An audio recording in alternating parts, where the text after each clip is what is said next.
الحمد لله على كل حال ونعوذ بالله من حال أهل النار رب أعوذ بك من همزات الشياطين وأعوذ بك رب أن يحضرون أعوذ بالله السميع العليم وبوجهه الكريم وسلطانه القديم من الشيطان الرجيم فالذين آمنوا به وعزروه ونصروه واتبعوا النور الذي أنزل معه أولئك هم المفلحون۔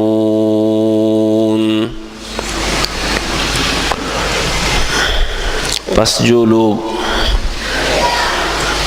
اس پیغمبر پر ایمان لائے اور انہوں نے اس کی عزت کی، ادب و احترام کیا اور اس کی مدد کی، اور جو نور اس کے ساتھ اتارا گیا اس کی اتباع کی، وہی لوگ فلاح پانے والے ہیں، کامیابی حاصل کرنے والے ہیں۔ نبی مکرم صلی اللہ علیہ وآلہ وسلم کے ساتھ تعلق، اس سلسلے میں چوتھی بات اللہ نے یہ فرمائی ہے کہ جو نور، جو روشنی ان پر اتاری گئی اس کی اتباع کرنی ہے، ایمان لانا ہے ان پر۔ یہ پہلی بات، سارے عالم اور ساری انسانیت کو اللہ نے اس آخری پیغمبر پر ایمان لانے کا حکم دیا ہے۔ آمنوا باللہ ورسولہ، اللہ پر ایمان لاؤ اور اس کے اس آخری نبی پر ایمان لاؤ۔ ایمان لانے کے بعد پھر ان کی عزت کرنی ہے، ادب اور احترام کرنا ہے، اور جس مقصد کے لیے دنیا میں اللہ نے انہیں بھیجا ہے کہ اللہ کا دین دنیا میں پھیلائیں، اس کی دعوت عام کر دیں، اس دین کو قائم کریں، نافذ کریں اسے، اس دین کا قیام، اس دین کا اظہار اور غلبہ رسول اللہ صلی اللہ علیہ وسلم کی بعثت کا، آپ کی رسالت کا مقصد ہے۔ اس مقصد کی تکمیل میں اب اللہ کے نبی کی مدد بھی کرنی ہے، یہ تیسری بات ہے۔ چوتھی بات، جو روشنی اللہ نے ان پر اتاری ہے اس روشنی کی اتباع کرنی ہے، اور وہ روشنی کیا ہے؟ سورہ المائدہ میں اللہ نے فرمایا ہے قد جاءکم من اللہ نور وکتاب مبین، اللہ کی طرف سے تمہارے پاس روشنی آ گئی ہے، یعنی یہ کتاب مبین۔ اور اسی طرح فرمایا سورہ نساء کے آخر میں یا ایھا الناس قد جاءکم برہان من ربکم وانزلنا الیکم نورا مبینا، اے لوگو تمہارے پاس تمہارے رب کی طرف سے برہان آ گئی ہے، واضح دلیل آ گئی ہے، اور ہم نے تمہاری طرف وہ نور اتارا ہے جو باتوں کو وضاحت کرنے والا اور چھپی ہوئی چیزوں کو بیان کرنے والا ہے، نور مبینہ۔ تو یہ نور مبین جو رسول اللہ صلی اللہ علیہ وسلم پر اتارا گیا، سورہ حدید کے شروع میں فرمایا هو الذي ينزل على عبده آيات بينات ليخرجكم من الظلمات إلى النور، اللہ وہ ذات ہے جو اپنے بندے پر محمد صلی اللہ علیہ وسلم پر کھلی آیتیں اتارتا ہے۔ کیوں اتارتا ہے؟ تاکہ وہ تم تمام لوگوں کو اندھیروں سے نکال کے روشنی کی طرف لے آئے۔ تو قرآن نور ہے، روشنی ہے، اندھیروں سے نکالتا ہے، روشنی کی طرف لاتا ہے، اس کی اتباع کرنی ہے۔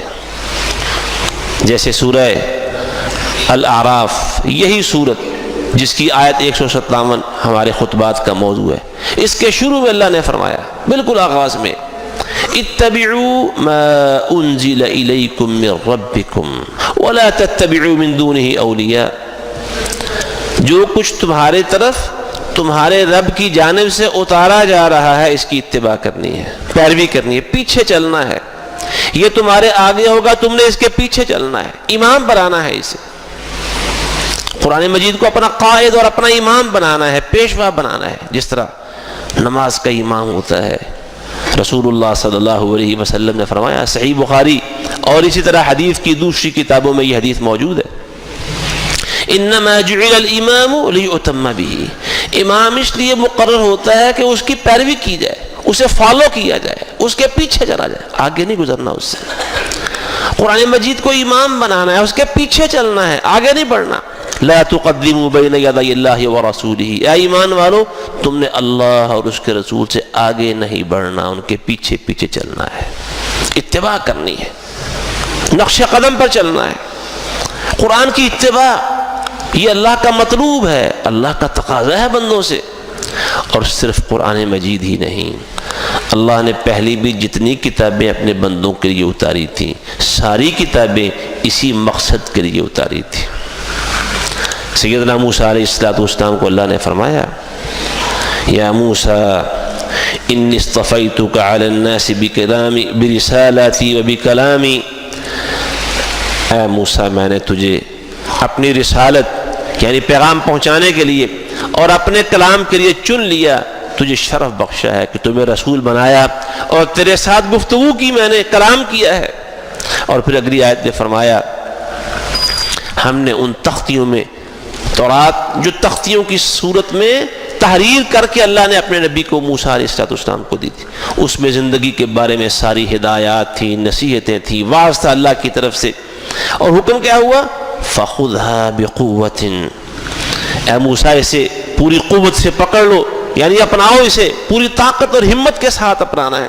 وَأْمُرْ قَوْمَكَ، اور اپنی قوم کو حکم دینا ہے، يَأْخُذُوا بِأَحْسَنِهَا، کہ اس سب سے اچھے ہدایت نامے کی اتباع کرنا شروع کر دیں، پکڑ لیں اسے مضبوطی کے ساتھ۔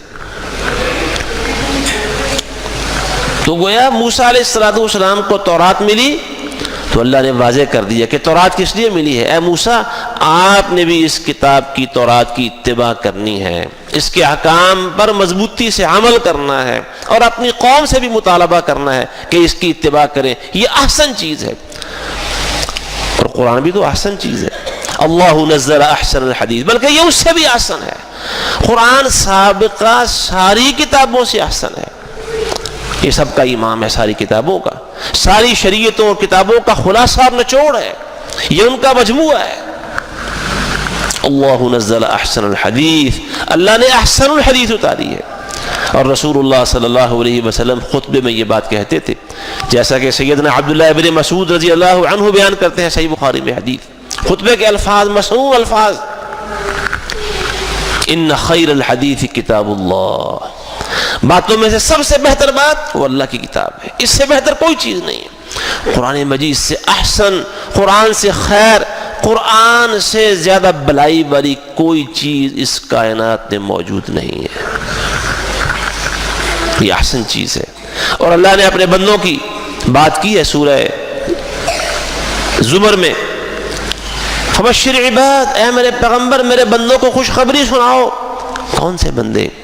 الذین یستمعون القول، جو یہ شاہی فرمان کان لگا کے سنتے ہیں، یہ شاہی فرمان ہے، یہ شہنشاہ کا فرمان ہے۔ اللہ شہنشاہ ہے اور کوئی شہنشاہ نہیں ہے، اللہ کے سوا کوئی شہنشاہ نہیں ہے۔ اور رسول اللہ صلی اللہ علیہ وسلم نے منع بھی فرمایا، کسی کو شہنشاہ نہیں کہنا، شہنشاہ بس وہ ایک ہے، مالک الملک، اس کا فرمان۔ یستمعون القول، دھیان سے سنتے ہیں، فیتبعون احسنہ، اور اس احسن چیز کی اتباع بھی کرتے ہیں، پیروی کرنی ہے، پیچھے چلنا ہے اس کے۔ یہ محض پڑھنے کی اور خوبصورت مخملی غلافوں میں لپیٹ کے کسی بلند جگہ پر رکھنے کی چیز نہیں ہے۔ اتنا بلند رکھو کہ وہاں کسی کا ہاتھ بھی نہ پہنچ سکے، اتارنا مشکل ہو، اور ایک دفعہ رکھ دو پھر ساری زندگی اتارنے کی ضرورت نہیں ہے۔ آج صورتحال یہ ہے اس امت کی، لیکن اللہ کا مطالبہ کیا ہے، اللہ کا تقاضا کیا ہے؟ وَاتَّبَعُوا النُّورَ الَّذِي أُنزِلَ مَعَهُ، جو نور اس پیغمبر پر اتارا گیا ہے اس کی اتباع کرنی۔ یہ نور ہے، روشنی ہے، اور یہ روشنی ایسی ہے واحد، اس کائنات میں روشنی کا، حقیقی روشنی کا، بصیرت کا کوئی اور ذریعہ نہیں ہے سوائے کتاب اللہ کے، سوائے سنت رسول اللہ صلی اللہ علیہ وسلم کے۔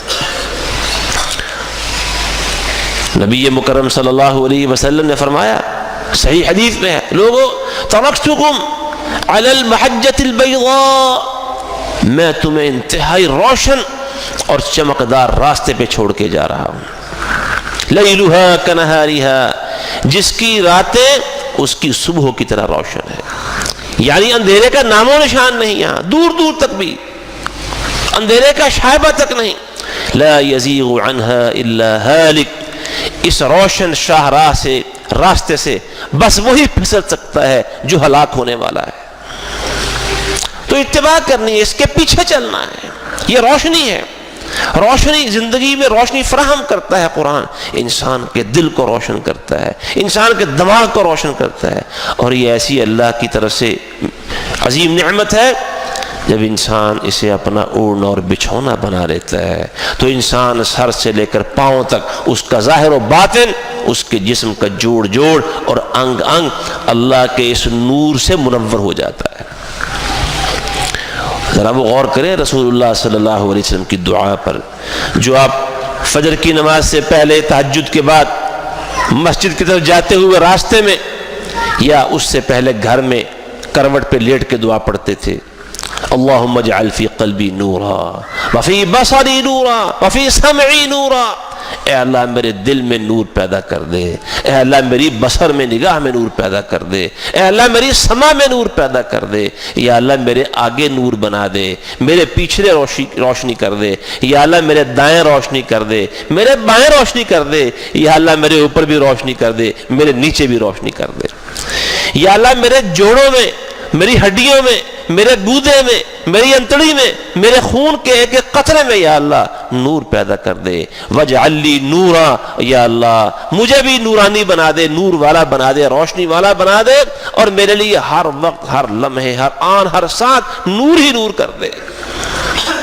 وہ نور کیا ہے؟ وہ اللہ کی وحی کا نور ہے، وہ اللہ کی اس کتاب کا نور ہے جو رسول اللہ صلی اللہ علیہ وسلم پر اتارا گیا، یہ نور ہے، اور جو اس نور سے دور ہے وہ اندھیروں کے اندر ہے۔ روشنی بس یہی ہے اور کہیں نہیں ہے، کتاب اللہ میں ہے، سنت رسول اللہ میں ہے، جو اس سے دور ہے وہ اندھیروں میں ہے۔ کیسے اندھیرے؟ کیسے اندھیرے ہیں؟ او کظلمات فی بحر لجی، انتہائی گہرے سمندر میں اندھیرے، یغشاہ موج، جس سمندر میں ایک بڑی موج آئے، من فوقہ موج، اس کے اوپر ایک اور بڑی موج چڑھ جائے، اور پھر اس کے اوپر بادل ہوں اندھیروں والے، گھٹا ٹوپ اندھیرے، ظلمات بعضها فوق بعض، اندھیرے پر اندھیرا، رات کا اندھیرا، بادلوں کا اندھیرا، موج پہ موج چڑھی ہوئی اس کا اندھیرا، اتنا شدید اندھیرا۔ قرآن نے نقشہ کھینچا ہے، اذا اخرج یدہ لم یکد یراہا، اپنا ہاتھ نکالے تو اپنا ہاتھ تک سجائی نہ دے، ہاتھ کے نقش تک نظر نہ آئے۔ ومن لم یجعل اللہ لہ نورا فما لہ من نور، جسے اللہ نور نہ دے اسے کہیں سے نور نہیں مل سکتا۔ روشنی یہی پہ ہے بس، اور کہیں روشنی نہیں ہے۔ جو اس سے دور ہے وہ گمراہی، وہ جہالت، وہ ضلالت میں گھرا ہوا اور اندھیروں میں گرا ہوا ہے۔ تو اسے تسلیم کرنا ہے، اس کی اتباع کرنی ہے، یہ تقاضا اور مطالبہ ہے رب کائنات کا۔ اور قرآن تو ہدایت والی کتاب ہے نا، یہ رہنمائی کرنے والی کتاب ہے، ھدی للمتقین، ھدی للناس، یہدی بہ اللہ، اللہ اس کتاب کے ذریعے بندوں کو ہدایت دیتا ہے، راستہ بتاتا ہے۔ کسے بتاتا ہے؟ متقین کو بتاتا ہے۔ کسے بتاتا ہے؟ من اتبع رضوانہ، جو اللہ کی رضا کا، خوشنودی کا متلاشی ہے، جس کی زندگی کا مقصد وہ اس لیے زندہ ہے، وہ زندگی کی سانس اس لیے لے رہا ہے کہ میرا رب مجھ سے راضی ہو جائے۔ اس کی نماز کیا کہا اللہ نے اپنے حبیب صلی اللہ علیہ وسلم سے؟ قل ان صلاتی ونسکی ومحیای ومماتی للہ رب العالمین۔ اس کا جینا مرنا رب کی رضا کے لیے، اس کی نمازیں رب کی رضا کے لیے، اس کے روزے اور قربانی رب کی رضا کے لیے۔ وہ ڈھونڈتا پھرتا ہے اور رب کی رضا حاصل کرتے کرتے کرتے اگر جان کا سودا بھی کرنا پڑے تو جان دے دیتا ہے، اور جان دینے کے بعد بھی اس کی روح کیا پکارتی ہے؟ جان دی ہوئی اسی کی تھی، حق تو یہ ہے کہ حق ادا نہ ہوا، وہ جان دینے کے لیے تیار، کیوں؟ رب راضی ہو جائے، رب کی رضا۔ تو قرآن سے کس کو ہدایت ملتی ہے؟ جو رب کی رضا کا متلاشی ہے، جو رب کو راضی کرنا چاہتا ہے، جس کا مقصد، کیوں جی ہم بھی تو رب کو راضی کرنا چاہتے ہیں کہ نہیں چاہتے؟ مقصد ہے کہ نہیں؟ میرے عزیز بھائیوں اور معزز خواتین، بزرگوں، ساتھیوں، اپنی زندگی کا واحد دستور بنا لیں، رب کو راضی کرنا ہے اپنے ہر عمل سے۔ اگر ہم کتاب و سنت سے رہنمائی لینے والے بن جائیں، اللہ کے فضل و کرم سے زندگی کے ایک ایک عمل سے اپنے رب کو راضی کر سکتے ہیں۔ تو جو رب کی رضا کا متلاشی ہے، جس کی زندگی کا مقصد رب کو راضی کرنا ہو، اللہ اس کتاب کے ذریعے اسے ہدایت دیتا ہے، راستے بتاتا ہے، سلامتی والے راستے۔ یہدی بہ اللہ من اتبع رضوانہ سبل السلام، سلامتی کے راستے بتاتا ہے، یہ سلامتی کا راستہ ہے، خطرہ کوئی نہیں اس راستے پہ۔ تو ہدایت کرتی ہے کتاب، اور قرآن کا دعویٰ کیا ہے؟ ان ھذا القرآن یہدی للتی ہی اقوم، یہ قرآن وہ راستہ بتاتا ہے جو سب سے سیدھا اور سب سے مضبوط ہے۔ اس سے سیدھا اور اس سے محفوظ اور اس سے مضبوط راستہ ہی کوئی نہیں، پرامن راستہ۔ خطرات تو ہیں، جیسے رسول اللہ صلی اللہ علیہ وسلم نے فرمایا حدیث میں کہ یہ سیدھا راستہ تو اللہ کا راستہ ہے، یہ دائیں بائیں پگڈنڈیاں ہیں، فرمایا ہر راستے پہ شیطان بیٹھا ہوا ہے۔ آپ نے رسول اللہ صلی اللہ علیہ وسلم نے ایک لکیر کھینچی تھی لمبی، اور اس کے دائیں بائیں لکیریں اور بھی لگائیں، لمبی لکیر کی طرف اشارہ کرتے ہوئے فرمایا یہ اللہ کا راستہ سیدھا، وَأَنَّ هَذَا صِرَاطِي مُسْتَقِيمًا فَاتَّبِعُوهُ۔ یہ دائیں بائیں کیا ہے؟ یہ شیطان کے راستے پگڈنڈیاں ہیں، ان میں سے ہر راستے پر شیطان بیٹھا ہوا ہے۔ جو بھی صراط مستقیم پر چلنے والے ہیں، ہر راستے پر بیٹھا ہوا شیطان انہیں اپنی طرف کھینچنے اور ان غلط راستوں پر چلانے کی پوری کوشش کرتا ہے۔ یہ خطرات ضرور ہیں، لیکن جو کتاب اللہ کا دامن تھام لے، جو اللہ کی رسی کو مضبوطی سے تھام لیتا ہے، وَاعْتَصِمُوا بِحَبْلِ اللَّهِ جَمِيعًا، اور اس کتاب کی اتباع کو اپنی زندگی کا مقصد اوڑھنا اور بچھونا بنا لیتا ہے، اللہ اس کے خطرات دور کر دیتا ہے، سلامتی کے راستے عطا فرماتا ہے۔ تو قرآن سب سے مضبوط، سب سے سیدھا اور سب سے محفوظ راستہ بتاتا ہے انسان کو۔ تو اس کتاب کی اتباع کرنی ہے۔ یہ کتاب زندگی کے جس باب میں، زندگی کے جس شعبے اور معاملے میں جو بھی رہنمائی کرے اس کی اتباع کرنی ہے، انکار نہیں۔ قرآن کہتا ہے کہ اللہ نے شراب، جوا اور پانسے کے تیر حرام کر دیے، وہ اسے حرام قرار دیتا ہے، مان لیتا ہے۔ قرآن مجید زندگی کے اجتماعی اور معاشرتی نظام کے بارے میں جب کہتا ہے کہ تمہارے رب کا حکم ہے کہ عدل و انصاف کرنا ہے، اور عدل و انصاف کے قیام میں نہ تو تمہاری عزیز رشتہ داری اور نہ تمہاری دشمنی، دونوں چیزیں رکاوٹ نہیں ہونی چاہیے۔ تم انصاف کرو گے تو فائدہ تمہارے دشمن کو پہنچے گا، اس لیے انصاف کی ضرورت نہیں ہے۔ نہیں، فرمایا نہیں، وَلَا يَجْرِمَنَّكُمْ شَنَآنُ قَوْمٍ عَلَىٰ أَلَّا تَعْدِلُوا، کسی قوم کی دشمنی تمہیں عدل و انصاف سے روکے نہ۔ اور اگر صحیح انصاف کریں گے تو اپنا دوست ہے، عزیز ہے، اس کو نقصان پہنچے گا، اس کا نقصان ہو جائے گا، اس لیے انصاف نہیں کرنا۔ نہیں، فرمایا نہیں، یا ایھا الذین آمنوا کونوا قوامین بالقسط شہداء للہ ولو علی انفسکم او الوالدین والاقربین، اے ایمان والو انصاف کے ساتھ مضبوطی سے کھڑے ہو جاؤ، اور کھڑے کیوں ہونا ہے؟ کسی لالچ کے لیے نہیں، شہداء للہ، اللہ کی خاطر گواہی دینے کے لیے، صرف اللہ کی خاطر کہ رب کہتا ہے انصاف کرنا ہے، کوئی لالچ نہیں، کوئی مفاد نہیں، کسی کو فیور دینے کے لیے یا کوئی مقصد اور مفاد حاصل کرنے کے لیے نہیں، اس لیے کہ رب کہتا ہے انصاف کرو تم، چاہے وہ انصاف تمہارے نفسوں کے خلاف کیوں نہ ہو۔ آج یہ بات بھی ہے، اکثر یہ ہوتا ہے کہ انسان وہ سچ چھپا لیتا ہے جس سے اپنے اوپر زیادہ آتی ہو، سچ بولتے ہی نہیں، خاموش ہی ہو جاؤ، دڑ بٹ جاؤ، بات کرنے کی ضرورت نہیں ہے، نہ جھوٹ نہ سچ، کچھ بھی نہیں، ٹھیک ہے جو ہوتا ہے ہو جائے، اللہ پہ چھوڑ دو۔ میں نہیں، انصاف کے ساتھ مضبوطی سے کھڑے ہو جاؤ، چاہے تو اس کی عزت تمہارے نفس کے خلاف۔ آج بڑا مشکل ہے یہ کام کرنا، بڑا مشکل ہے۔ اپنے خلاف مشکل، اپنے بہن بھائی کے خلاف، کسی عزیز رشتہ دار کے خلاف انصاف کی بات کرنا مشکل بلکہ ناممکن نظر آتا ہے۔ انسان ڈر جاتا ہے، خوف کھاتا ہے۔ رب کہتا ہے انصاف کرنا ہے، تم نے اپنے نفس کے خلاف ہو، اپنے والدین کے خلاف ہو، کسی قریبی رشتہ دار کے خلاف ہو، انصاف کرنا ہے۔ تو وہ انصاف کرتے ہیں، کیوں؟ قرآن کہتا ہے۔ اور قرآن میں اللہ نے جس ہستی پر یہ قرآن اترا ہے، محمد صلی اللہ علیہ وسلم، اللہ نے ان سے یہ بات کہلوائی ہے، پیغمبر کہیں وَأُمِرْتُ لِأَعْدِلَ بَيْنَكُمْ، مجھے اللہ کی طرف سے حکم ملا ہے کہ میں تمہارے درمیان عدل قائم کر دوں۔ اور آپ نے عدل و انصاف کی وہ مثالیں قائم کی کہ آپ کے اجری ہوئی روشن سیرت پر اس حوالے سے بھی کسی قسم کا کوئی داغ و دبا نہیں ہے۔ وہ عقل کے اندھے اور حسد کے مارے ہوئے میرے اور آپ کے محبوب پیغمبر کی طرف انگلیاں اعتراض والی اٹھائیں تو یہ ان کی بد نصیبی، ورنہ یہاں کردار اتنا روشن کہ وہاں سیاہ دبے کا کوئی نام و نشان نظر نہیں آتا۔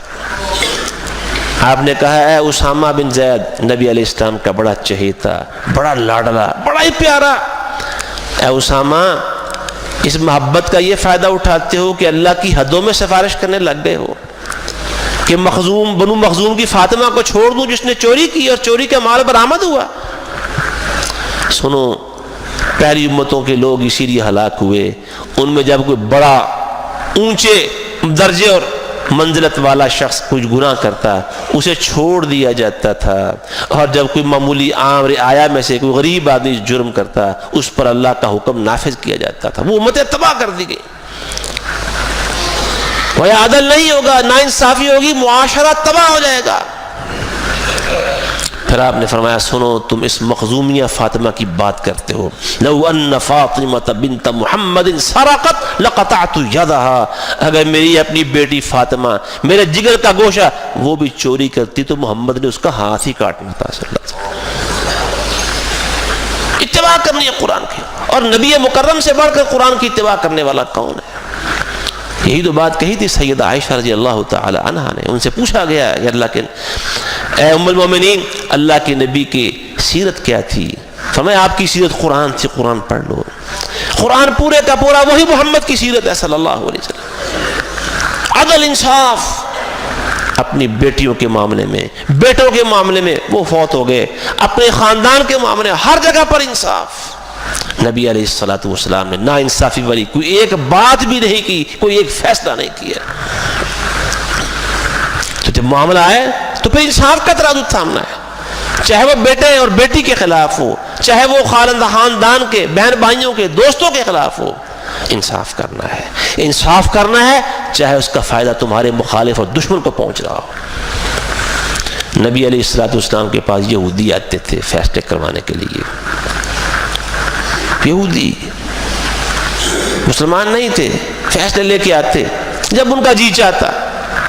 اللہ نے کہا ہے میرے پیغمبر صلی اللہ علیہ وآلہ وسلم، یہ فیصلے کروانے تمہارے پاس آتے ہیں، اگر آپ چاہیں تو مقدمہ لے لیں اور فیصلہ کریں، اور اگر چاہیں تو واپس کر دیں۔ دو ٹوک کہہ دیں کہ میں نے تمہارا کیس نہیں لینا، میں نے فیصلہ نہیں کرنا، جاؤ خود ہی نمٹو اس کے ساتھ۔ لیکن اگر آپ نے فیصلہ کرنا ہے، کیس لینا ہے، تو پھر انصاف کے ساتھ کرنا ہے۔ یہودی رسول اللہ صلی اللہ علیہ وآلہ وسلم کو قتل کرنے پر ادھار کھائے بیٹھے، اور کتنی سازشیں کی رسول اللہ صلی اللہ علیہ وسلم کو قتل کرنے کی۔ اس رب کائنات کی دیکھیں عظیم تعلیم اپنے نبی کے لیے، اے میرے پیغمبر، یہ تیرے دشمن، یہ اللہ کے نبی جبریل اور میکائیل کے بیری اور رب کے دشمن، یہ بھی تمہارے پاس کوئی مقدمہ لے کے آئے تو ان سے بھی انصاف ہی کرنا ہے تمہیں۔ انصاف، قرآن انصاف کہتا ہے، انصاف کریں گے، قرآن کی اتباع کرنے۔ قرآن مجید کہتا ہے غیبت نہیں کرنی تو غیبت نہیں کرنی۔ قرآن کہتا ہے کہ لین دین کے اندر کسی سے دھوکہ اور فریب نہیں کرنا تو نہیں کرنا۔ وَيْلٌ لِّلْمُطَفِّفِينَ الَّذِينَ إِذَا اكْتَالُوا عَلَى النَّاسِ يَسْتَوْفُونَ وَإِذَا كَالُوهُمْ أَوْ وَّزَنُوهُمْ يُخْسِرُونَ أَلَا يَظُنُّ أُولَٰئِكَ أَنَّهُمْ مَبْعُوثُونَ لِيَوْمٍ عَظِيمٍ يَوْمَ يَقُومُ النَّاسُ لِرَبِّ الْعَالَمِينَ۔ جہنم کی آگ ہے کمی بیشی کرنے والوں کے لیے۔ کون کمی بیشی کرنے والے؟ جب انہوں نے ماپ اور تول کے لینا ہوتا ہے تو پورا پورا لیتے ہیں، بڑے باریک بینی سے جائزہ لیتے ہیں، جانچ پڑتا ہے، لیکن جب دینا ہوتا ہے ماپ اور تول کے پھر کمی کر لیتے ہیں، کم کرتے ہیں۔ ان کے لیے جہنم کی آگ ہے۔ الا یظن اولئک انہم مبعوثون، کیا انہیں اس بات پر ایمان نہیں ہے کہ انہیں پھر قبروں سے اٹھا کے کھڑا کیا جائے گا لیوم عظیم، ایک بڑے دن میں۔ وہ کون سا بڑا دن؟ یوم یقوم الناس لرب العالمین، جب ساری کائنات اس کا ایک ایک فرد رب العالمین کے حضور پیش ہوگا اور اسے کھڑا کیا جائے گا رب کے سامنے۔ اور نبی علیہ الصلوۃ والسلام نے فرمایا ہر شخص کو اکیلے اکیلے اللہ کے سامنے پیش کیا جائے گا، اللہ خود اس سے حساب لے گا، رب کے اور بندے کے درمیان کوئی ترجمانی کرنے والا نہیں ہوگا۔ جس کا یہ ایمان اور یقین ہوگا کہ پیش ہونا ہے، حساب ہونا ہے، وہ ڈنڈی نہیں مارے گا، دھوکہ نہیں کرے گا، غلط بیانی نہیں کرے گا، قسمیں اٹھا اٹھا کے سودا نہیں بیچے گا، بلکہ رسول اللہ صلی اللہ علیہ وسلم نے تو یہاں تک فرمایا کہ سودا بیچتے ہو اگر اس میں کوئی عیب ہے تو عیب بتا کے بیچا کرو، چھپا کے نہیں، اس پہ یہ عیب ہے۔ ہمارے استاد گرامی حضرت شیخ الحدیث مولانا عبدالرشید مجاہد آبادی حفظہ اللہ، ان کے استاد، میرے دادا استاد میاں محمد باقر صاحب رحمۃ اللہ علیہ، زمیندار تھے، زمین تھی، ایک گدی تھی جس پر وہ چارہ وغیرہ لاد کے لاتے تھے، تنگ کرتی تھی، بڑی قابو میں نہیں آتی تھی، منڈی لے گئے بیچنے کے لیے، منڈی میں بیچ صبح سے شام تک جو بھی آتا ہے بتاتے بھائی یہ اڑی بڑی کر دیجئے، پچھنڈے بڑے مار دیجئے، تنگ بہت کرتی ہے، مشکل بڑی ہے اس کی۔ کسی واقف نے 2 4 6 دفعہ دیکھا کہ کہا میاں صاحب کون لے گا؟ آپ بتا رہے ہیں کہ یہ ایسی اور ایسی ہے، کون لے گا؟ کہنے لگے میرے پیارے پیغمبر کی تعلیم یہ ہے سودا بیچو تو عیب بتا کے بیچو۔ جس نے عیب نہیں بتایا، عیب چھپا لیا، اس نے دھوکہ دیا ہے، اور فرمایا من غش فلیس منا، جس نے دھوکے سے سودا بیچا وہ ہمارے میں سے نہیں ہے۔ صحیح بیچنا ہے، دھوکہ نہیں دینا، کم زیادہ نہیں کرنا، ڈنڈی نہیں مارنی۔ ڈنڈی مارنے والے رسول اللہ صلی اللہ علیہ وسلم نے فرمایا ہماری امت میں سے نہیں ہے۔ تو قرآن یہ نور ہے، اس کی اتباع کرنی معاملات کے اندر۔ اگر کبھی خوشی آئے تو قرآن بتاتا ہے خوشی میں کیسے ہونا چاہیے۔ اللہ کے نبیوں کو دنیا میں زندگی میں بڑی بڑی خوشیاں ملی تو پھر خوشی کیسے انجوائے کی، کیسے اس سے لطف اٹھایا، اپنی خوشیاں قرآن کے سانچے میں ڈالنی ہیں۔ اور اگر کبھی غم آ جائے، پریشانی آ جائے، مصیبتیں آ جائیں تو مصیبتوں میں انسان کا کردار کیا ہونا چاہیے۔ جناب یعقوب علیہ السلام کا ایک بیٹا پہلے چلا گیا، بچپن میں بتایا گیا جی بیڑیا کھا گیا ہے، ایک بیٹا چوری کے کیس میں پکڑ کے بٹھا لیا گیا ہے، اور ایک کہتا ہے میں نے ابا جی کے سامنے جانا ہی نہیں ہے، کیا منہ دکھاؤں گا ابا جی کو، جا کے بڑے بڑے وعدے کر کے آئے تھے۔ کتنا غم، اور 40 سال کم از کم، جو سب سے کم مدت بتائی جاتی ہے عام طور پر، وہ 40 سال ہو چکے ہیں، بعض کہتے ہیں کہ 80 سال ہونے کو تھے، اور اتنی مصیبت، ایک بیٹا، 2 بیٹے، 3 بیٹے، کتنا غم ہوگا نبی کو۔ اور نبی کیا کہتا ہے؟ انما اشکو بثی وحزنی الی اللہ، میں اپنے غم دنیا کو نہیں سناتا۔ ہم غم زدہ ہوتے ہیں تو دنیا میں اعلان کر دیتے ہیں، ہر آنے اور بیٹھنے والے کو بھی غم زدہ کر کے اٹھاتے ہیں، جب تک وہ بھی 8 آنسو نہ بہا لے ہمارے غم پر، ہم مجھے چھوڑتے نہیں ہیں۔ اور وہ نبی کہتا ہے میں اپنا غم تو بس اللہ کے سامنے رکھتا ہوں، اللہ کو سناتا ہوں، کسی کو نہیں سناتا۔ اور حقیقت بھی یہی ہے، دنیا میں جس کو جتنا مرضی غم سنا لیں، کوئی ہمارے غم دور کر سکتا ہے؟ ہمارے غموں کو راحتوں میں کوئی تبدیل کر سکتا ہے؟ ہمیں کوئی خوشیاں کہیں سے دلا سکتا ہے؟ بس ایک ہی ہستی دلا سکتی ہے، جسے رب کہتے ہیں، رب السماوات والارض، تو پھر بندوں کو غم سنا سنا کے انہیں غم زدہ کرنے سے کیا حاصل ہوگا؟ اپنی پریشانی اللہ سے شیئر کرنی ہے، اللہ کو سنانی ہے۔ اور قرآن یہ بھی بتاتا ہے جب تم پر بڑے ظلم کیے گئے ہوں، تمہاری زندگی کے سارے استحقاق تم سے چھین لیے گئے ہوں اور ہر سطح پہ تمہیں زچ کر دیا گیا ہو، تمہاری بربادی کے ہر طرف سے فیصلے کر لیے جائیں، تمہاری بربادی پہ فیصلے کرنے والے، ادار کھانے والے، تمہاری بربادی پہ بغلے بجانے والے، تمہاری ناکامی پہ خوشیوں کے وہ ڈھول بجانے والے اگر تمہارے سامنے آ جائے پھر تم نے کیا کرنا ہے؟ قرآن بتاتا ہے۔ اللہ کے نبی سیدنا یوسف علیہ السلام کے سامنے ان کے بھائی آتے ہیں، بھائی ایک دفعہ آئے، غلہ بھی دیا، پیسے بھی واپس کر دیے، دوبارہ آئے، پھر غلہ دیا، تیسری دفعہ آئے اور پھر راز کھل گیا، اللہ کا حکم تھا راز کھول دو، یوسف بتا دو انہیں، بتایا کہ میں یوسف ہوں اور یہ میرا بھائی بنیامین ہے۔ وہ لگے ہاتھ باندھنے اور پاؤں پکڑنے لگے، اے یوسف اللہ نے تمہیں بڑی عزتیں دی ہیں، ہم نے کیا سوچا تھا، تمہاری عزت کا ستارہ تو اللہ نے بڑا بلند کر دیا، شانیں اونچی کر دی، تم مصر کے بادشاہ بن گئے، حکمران بن گئے، اور ہم تمہارے سامنے کشکول لیے کھڑے ہیں، کیا کہہ رہے ہیں، کیا کہہ رہے ہیں، کشکول لیے کھڑے ہیں، بھیک صدقہ مانگ رہے ہیں، جئنا ببضاعۃ مزجاۃ، اے عزیز پیسے تھوڑے ہیں، کنبہ بڑا ہے، اور ان پیسوں سے جو غلہ آپ نے دینا ہے اس سے پوری نہیں پڑے گی، وتصدق علینا، کچھ صدقہ کر دو ہم پر، کچھ صدقہ ہی کر دو ہم پر، ان اللہ یجزی المتصدقین۔ وہ کشکول لیے کھڑے ہیں، یہ عزیز مصر ہیں، جب تعارف ہوتا ہے پردے ہٹتے ہیں، وہ لگے پاؤں پکڑنے، کہا نہیں نہیں بس بھائی معاف کر دو، ہم سے بڑی غلطی ہوئی، یہ نہیں کہا کہ میں تمہیں معاف کرتا ہوں، تم نے میرے ساتھ دیکھو کیا سلوک کیا، اور دیکھا میں نے تمہیں پہلی دفعہ آئے تو غلہ دیا، پیسے بھی واپس کر دیے، دوبارہ آئے غلہ دیا، اب بھی دیکھو تم میرے سامنے بھیک مانگ رہے ہو، نہیں ایسی کوئی بات نہیں کی۔ جو عزت والے ہوتے ہیں وہ دوسروں کی عزت کا بھی خیال رکھتے ہیں، جو دوسروں کو بے عزت کرتے ہیں اصل میں خود بھی بے عزت ہی ہوتے ہیں، وہ عزت والے نہیں ہوتے۔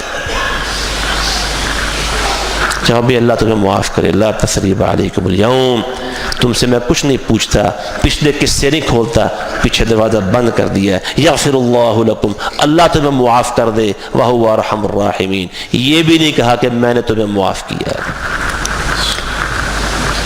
میں کون معاف کرنے والا، میرا کیا قصور کیا تم نے کہ میں تمہیں معاف کروں اور تم مجھ سے معافی مانگو، اللہ تمہیں معاف کر دے۔ آج یہ عام طور پر دو شخصوں میں کوئی جھگڑا ہو جائے، اختلاف ہو جائے، بات لمبی ہو جائے تو کہتا ہے اچھا یار تم نے میرے ساتھ جو زیادتی کی ہے نا میں تمہیں معاف کرتا ہوں۔ یہ کہنے کو جی نہیں چاہتا بھائی میری طرف سے کوئی زیادتی ہو گئی ہو تو مجھے اللہ کے لیے معاف کر دو یار، یہ نہیں حوصلہ پڑتا، یار تم نے جو میرے ساتھ زیادتی کی میں تمہیں معاف کرتا ہوں، اور ادھر اللہ کے نبی کہتا ہے اللہ تمہیں معاف کرے۔ تو قرآن بتاتا ہے جب تمہارے ساتھ بدسلوکی کی آخری حد تک اور اس سے آگے تک جانے والے تمہارے سامنے آئیں تو تم نے کیا سلوک کرنا ہے ان کے ساتھ، کیا رویہ کرنا ہے، قرآن بتاتا ہے۔ پڑھے تو صحیح قرآن، اے اللہ ہمیں توفیق دے کہ ہم قرآن پڑھنے والے بن جائیں۔ اور علامہ اقبال کی یہ بڑی بات، اچھی بات، ہم شاعروں کی وہ باتیں جو اچھی ہیں وہ اللہ کے فضل سے آپ کے سامنے پیش کرتے ہیں۔ قرآن میں غوطہ زن ہو اے مرد مسلمان، قرآن میں ہو غوطہ زن اے مرد مسلمان، خدا عطا کرے تجھ کو جدت کردار، اے اللہ ہمیں قرآن کی اتباع کرنے والا بنا۔ وآخر دعوانا ان الحمد للہ رب العالمین۔